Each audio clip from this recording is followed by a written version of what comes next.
நாளும் நாம் பயின்று வரும்பொழுது நிச்சயமாக நம் உயர்நிலையை அடைய முடியும். எல்லாருமே நம்ம மீட்டிங்கில் அடிக்கடி இந்த காணொலியில் சொல்கிறது தான், நாம் தலை குனிந்து படித்தால் நம்மை தலை நிமிர்ந்து வாழ வைக்கக்கூடிய ஒன்று புத்தகம் அப்படின்னு சொல்லி, அத்தகைய புத்தகத்தை நாம் நாளும் படிப்பதற்கு ஒரு உற்சாகமான காலை வேளையிலே நம்ம பல்வேறு வேலைகளில் இருப்போம். அதை விட்டுட்டு நம்ம புத்தகத்தை பற்றி முதல்ல எழுந்திரிச்சோன்னா அதை பற்றி தெரிஞ்சுக்கணும், இன்றைக்கு இந்த புத்தகத்தை நம்ம பற்றி படிக்கணும் அப்படிங்கிற உற்சாகத்தை ஏற்படுத்தக்கூடிய வகையில் இந்த நிகழ்ச்சி அமைஞ்சிருக்கு. பல்வேறு புத்தகங்களை நமக்கு அறிமுகம் செய்யக்கூடிய நிகழ்ச்சியாகவும் இது அமையுது. அந்த விதத்தில் ரொம்ப மகிழ்ச்சி, ரொம்ப உற்சாகமான இந்த காலை வேளையிலே அன்பு நண்பர்கள் அனைவருக்கும் என்னுடைய நல்வாழ்த்துக்களையும் காலை வணக்கங்களையும் உறுத்தாக்கி கொண்டு, இப்போ சார் சொன்னார் ஒரு கவிதை என்னுடைய வாழ்க்கையில் நிறைய மாற்றங்களை ஏற்படுத்தியது அப்படின்னு சொல்லி சார் அறிமுக உரையில் சொல்லும்போது சொன்னார். அதுபோல் ஒரு சின்ன வரி, கவிதை வரி சமீபத்தில் நான் கேட்ட கவிதை வரி பாருங்கள். வெங்காயமே வெங்காயமே, நீதான் சிறந்த காந்தியவாதி, உரிக்க உரிக்க சும்மா இருந்துவிட்டு உரித்த பின் உரித்தவனையே அழ வைத்து விடுகிறாயே. ஒரு சின்ன கவிதை வரி தான் எவ்வளவு தாக்கத்தை ஏற்படுத்துது பாருங்க. வெங்காயமே வெங்காயமே, நீதான் காந்தியவாதி, உரிக்கும் வரை சும்மா இருந்துவிட்டு பின் உரித்தவனையே அழ வைத்து விடுகிறாயே.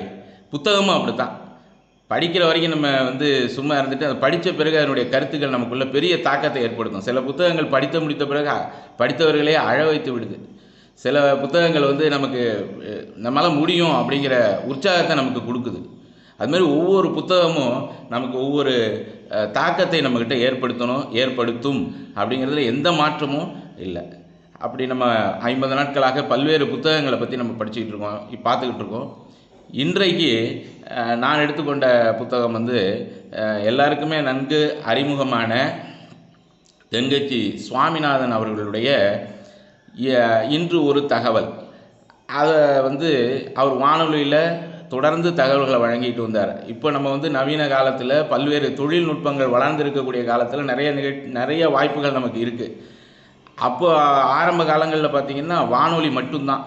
அப்போ வானொலி மூலமாகவே மக்களுக்கு ஒரு நல்ல தகவலையும் விழிப்புணர்வையும் ஏற்படுத்த முடியும், ஒரு ஈர்ப்பை ஏற்படுத்த முடியும். அந்த ஒரு 5 நிமிடம் அவர் சொல்லக்கூடிய தகவல்களை கேட்குறதுக்கு மக்கள் ரொம்ப ஆர்வமாக இருந்தாங்க.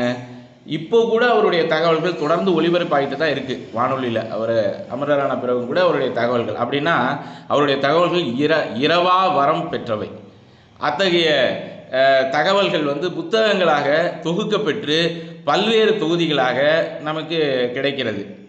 அந்த தகவல்களை நம்ம புத்தகங்களில் படிக்கும்போது கூட கொஞ்சம் கூட அதனுடைய சுவை குறையாமல் நம்ம அவர் பேசும்போது நம்ம கேட்கும்போது எப்படி இருக்குமோ அதே போலவே புத்தகத்தில் படிக்கும்போது கூட இருந்தது அப்படிங்கிறது ரொம்ப மகிழ்ச்சியான விஷயம். இப்போ நான் அது மாதிரி படித்த சில தகவல்களை தான் தங்களோடு அசை போட ஆசைப்படுகிறேன்.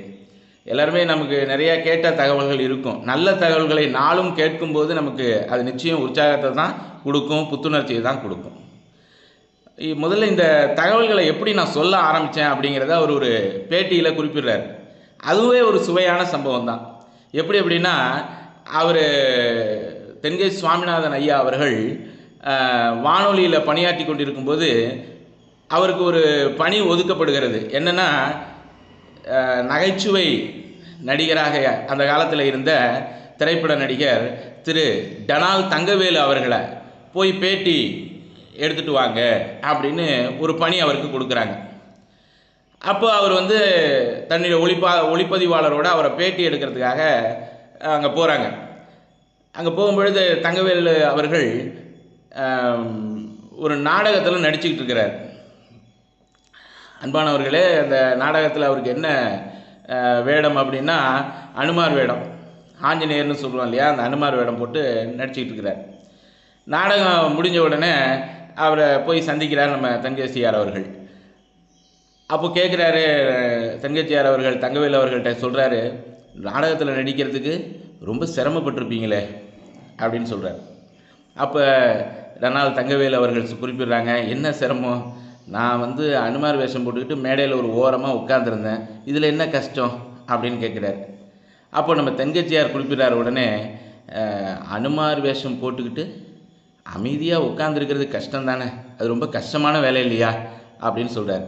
அதை கேட்ட உடனே நகைச்சுவை நடிகர் தங்கவேலு அவர்கள் சிரிச்சிட்டு, அடடே பரவாயில்லையே, நீ கூட என்ன மாதிரி நகைச்சுவையாக பேசுகிறியே அப்படின்னு முதல்ல குறிப்பிடுறார். அப்புறம் அந்த பேட்டி எடுத்து முடித்த உடனே சொல்கிறாரு, நீ கூட இது மாதிரி நகைச்சுவையாக விஷயங்களை வந்து உங்கள் வானொலியில் குறிப்பிடுங்க, பேசுங்க, கருத்துக்களை சொல்லுங்கள் அப்படின்னு சொல்கிறார்.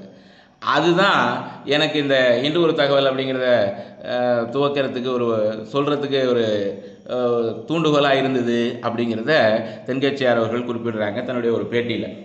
அப்புறமா அந்த நகைச்சுவையோடு சேர்த்து சில கருத்துக்களையும் சொல்லும் பொழுது அந்த கருத்துக்களும் போய் சேருது, நகைச்சுவையும் வந்து அந்த கருத்துக்களை கேட்க வைக்கிறது, மக்களை ஈர்க்க வைக்குது அப்படின்னு குறிப்பிடுறாங்க.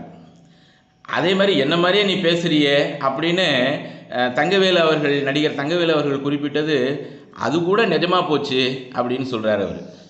எப்படின்னா, பின்னாடி வந்து நடிகர் தங்கவேலு அவர்கள் வந்து பெரிய மருது அப்படிங்கிற ஒரு திரைப்படத்தில் நடிச்சுக்கிட்டு இருக்கும்போது காலமாயிடுறாரு. அப்போ அதனால் அவருக்கு பின்னணி குரல் கொடுக்கறதுக்கு முடியல.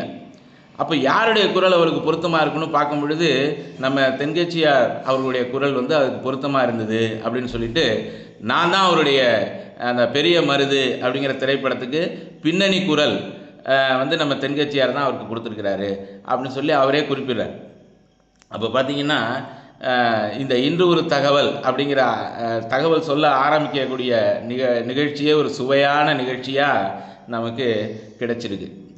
தொடர்ந்து அவருடைய இந்த புத்தகங்களில் குறிப்பிட்டிருக்கக்கூடிய தகவல்கள் சிலவற்றை நாம் இப்போது அசை போடலாம். சார், முதல்ல வாழ்க்கையில் இன்பம் துன்பம் ரெண்டுமே நம்ம வந்து அனுபவிக்கிறோம். இன்பமும் அனுபவிக்கிறோம், துன்பமும் அனுபவிக்கிறோம். இதுக்கு என்ன காரணம் அப்படின்னு அவர் சொல்கிறார். நம்ம பங்கேற்பாளர்கள் யாராவது நிறையா அதுக்கான வாய்ப்புகள் இருக்கும், கேட்டிருப்பீங்க. சொல்லுங்கண்ணே, ஏதாவது வாய்ப்புகள் இருந்துச்சுன்னா. இன்பம் துன்பம் நம்ம அனுபவிக்கிறதுக்கு என்ன காரணமாக இருக்கும்? இப்போ உதாரணத்துக்கு அவர் என்ன சொல்கிறார் அப்படின்னா, நம்முடைய சுயநலம் அது ஒரு காரணமாக இருக்கலாம். அதுபோல் பல காரணங்கள் என்ன சொல்லலாம்? சூப்பர், ஆசை, அருமையாக சொல்கிறீங்க. ஆசை, நாம் தான் காரணம். விதி, ரொம்ப அருமையாக சொல்கிறீங்க. எல்லாருமே வந்து நிறைய புத்தகங்கள் படிச்சிருக்கீங்க, நிறைய கருத்துக்களை கேட்டிருக்கீங்க, நிறைய தகவல்களில் வந்து சொல்லிட்டு வர்றீங்க. அதனால் உங்களுக்கு இது வந்து ரொம்ப சாதாரண கேள்வி தான். இருந்தாலும் ஒரு மாணவன்கிற முறையில் நான் உங்களையெல்லாம் ஆசிரியராக நினச்சி ஒரு மாணவன்கிற முறையில் நான் உங்கள்கிட்ட தெரிஞ்சுக்கிறதுக்காக தான் கேட்குறேன். நெகட்டிவ் தாட்ஸ், நான் என்ற ஆணவம், அருமையாக சொல்கிறீங்க. கர்மா, சரி. சமகாரம்,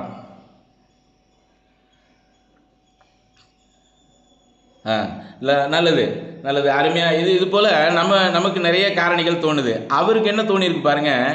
அவர் குறிப்பிடுறாரு,